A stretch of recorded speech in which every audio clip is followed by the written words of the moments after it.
الحمد لله رب العالمين. الحمد لله الذي تواكبت بفضله آلاؤه وتواصلت على أحبابه نعماؤه، ورفع بين الخلق أولياؤه وعرف بين العباد أصفياؤه.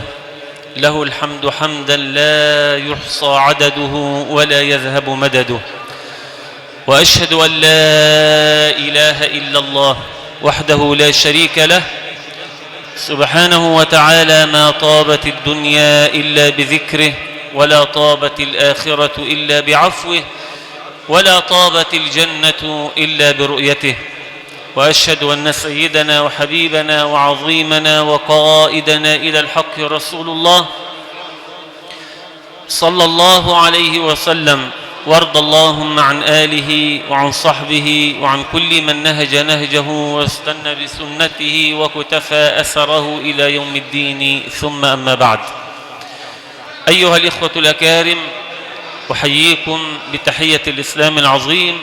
السلام عليكم ورحمة الله وبركاته. طبتم جميعا وطاب ممشاكم ومسعاكم، وتبوأتم جميعا من الجنة منزلا، ونسأل المولى عز وجل أن يجعل خطواتنا جميعا في موازين حسناتنا وفي موازين حسنات راحلتنا الكريمة، إنه ولي ذلك والقادر عليه. أيها الأحباب، استمعنا منذ قليل إلى آيات بينات من سورة النساء، هذه السورة العظيمة المدنية الذي يبين المولى عز وجل لنا فيها جملة من التشريعات. وإذا وجدت صورة من صور القرآن الكريم يتحدث المولى عز وجل فيها عن التشريع وعن أحكام الأسرة والمواريث وما يتعلق بالتشريعات الأسرية، فاعلم بأن هذه الصورة إنما هي من الصور المدنية. وصورة النساء اشتملت على جمل عديدة من هذه التشريعات، من أهمها ما يتعلق بأمر المواريث. والمواريث سمعنا كثيرا عنها، ولا يخفى حال المواريث ولا تحريم الله عز وجل لأكل حقوق المواريث على أحد. ولكن لي مع الآيات التي تليت على مسامعنا جميعا ملمحان. الملمح الأول هو أن الله عز وجل لم يوصي أبا على أبنائه إلا في أمر المواريث، يعني لم نجد آية ولا حديثا من الأحاديث يأمر المولى عز وجل أحدا من الآباء أن يتقي الله عز وجل في أبنائه إلا في مثل هذه الأمور، وهي أمور المواريث. لما؟ لأن النفوس والذمم تضعف في أمر المواريث. لذلك أكد القرآن الكريم على هذا الأمر. قال الله عز وجل: تلك حدود الله ومن يطع الله ورسوله يدخله جنات تجري من تحتها الأنهار. ثم قال: ومن يعص الله ورسوله ويتعد حدوده يدخله نارا خالدا فيها. إذن نحن أمام أمر مهم جدا، هو أمر المواريث. والمواريث الملمح الثاني لنا فيها أن الله عز وجل قد فصلها تفصيلا جزئيا وكليا في القرآن الكريم، فلم يترك لأحد من العلماء حتى لنبيه صلى الله عليه وسلم أن يفصل مثل هذا التفصيل. إنما فصله الله عز وجل حتى لا يأتي واحد ويقول بأن النبي صلى الله عليه وسلم قد قال كذا وفسر العلماء قول النبي كذا، أو فصل مذهب فقهي فقال كذا وكذا، مما نسمع عن بعض الأمور التي ربما أن يدخلها بعض التيسير، كأمر الصلاة مثلا.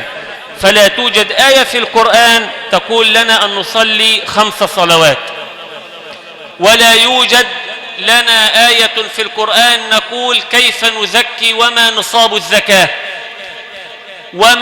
ولا توجد آية في القرآن تفصل أمر الحج تفصيلا دقيقا. إنما جاء التفصيل في أمر المواريث لقطع هذا الأمر، وحتى لا يبقى أو تبقى حجة بعد هذا التوضيح والتفصيل لأحد. لذلك أيها الإخوة الأحباب، أمر المواريث من الأمور المهمة، ونبينا صلى الله عليه وسلم قد أرشدنا في هذا النطاق إلى عدة أمور. الأمر الأول، أمرنا نبينا أن نتقي الله عز وجل في أولادنا وأن نعدل بينهم، فقال: اتقوا الله واعدلوا بين أولادكم. وهل يوجد أب لا يعدل بين أولاده؟ نعم، وجدنا من الآباء من لا يعدل بين أولاده في الميراث، يريد أن يوزع التركة وهو حي.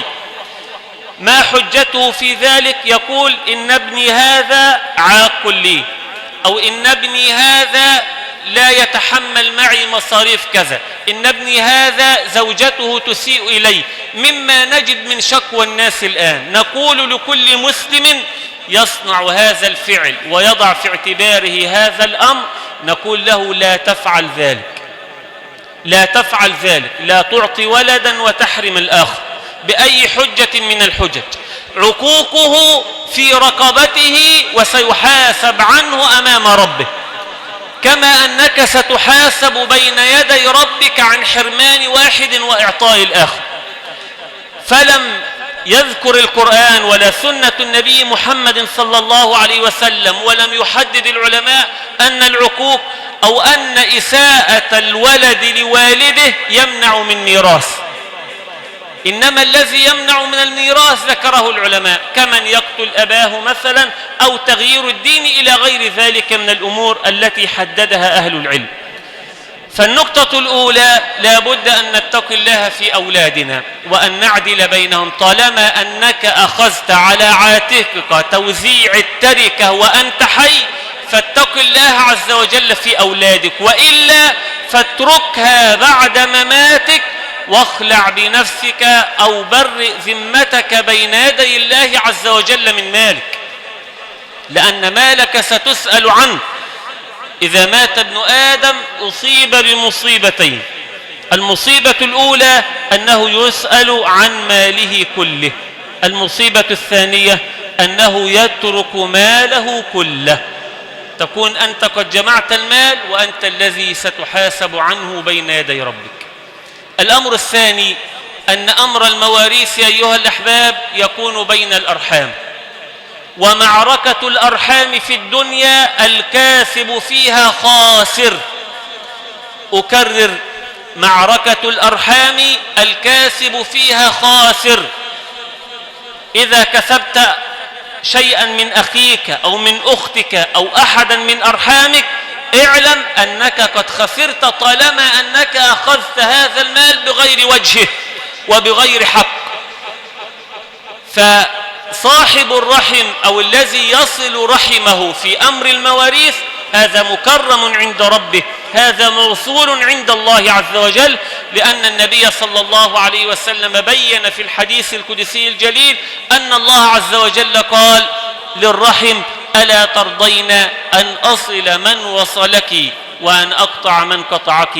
وقاطع الرحم أو قاطع المواريث أو قاطع الرحم بسبب المواريث هذا مقطوع من الله.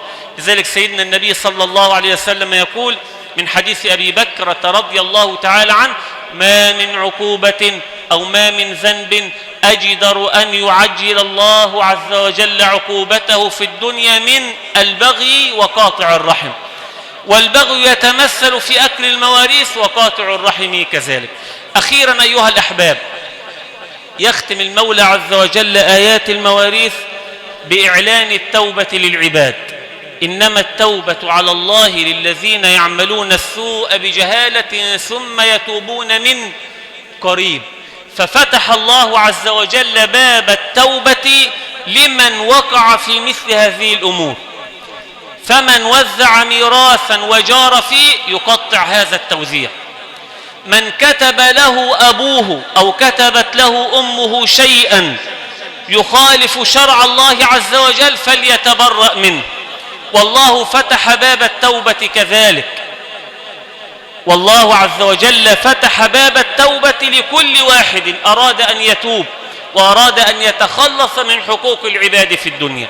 فنسأل المولى عز وجل في عليائه وسمائه أن يوفقنا جميعا إلى توبة صادقة خالصة قبل الممات، ونسأله سبحانه وتعالى أن يرحم الراحلة الكريمة بواسع رحمته.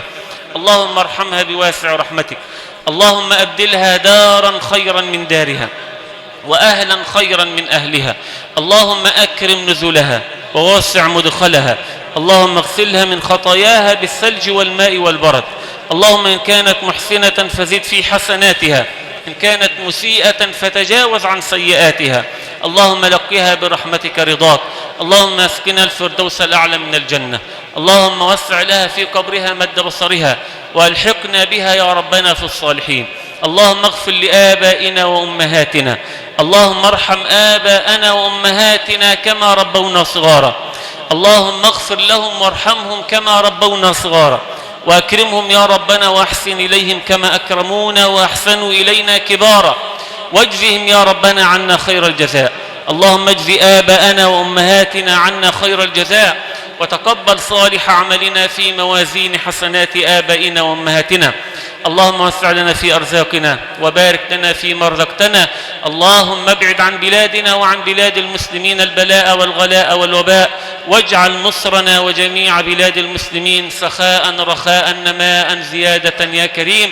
وصل اللهم وسلم وبارك على سيدنا محمد، والحمد لله رب العالمين، وشكر الله سعيكم جميعا، والسلام الله عليكم ورحمته وبركاته.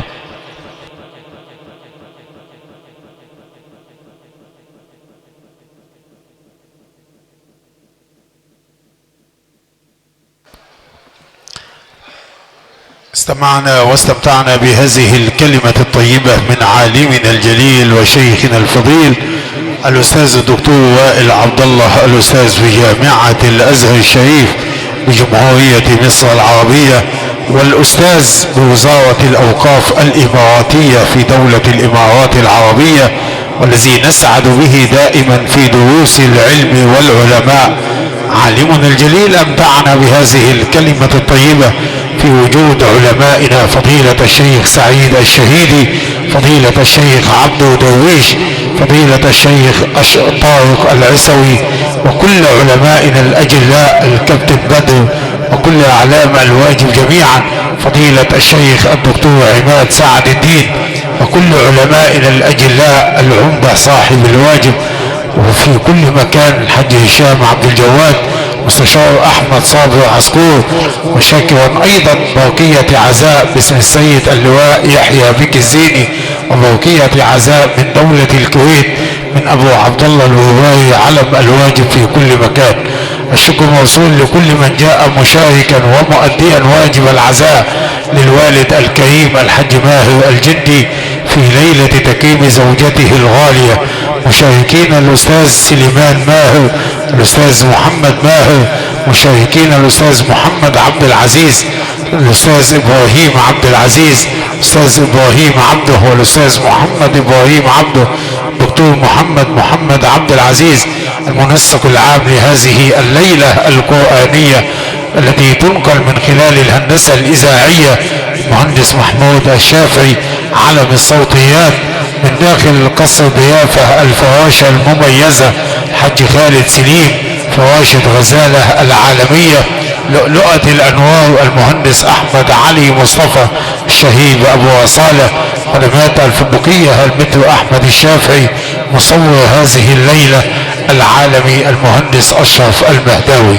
أسأل ربي في علاه أن يرحم الراحلة الكريمة وأن يسكنها الفردوس الأعلى من الجنة.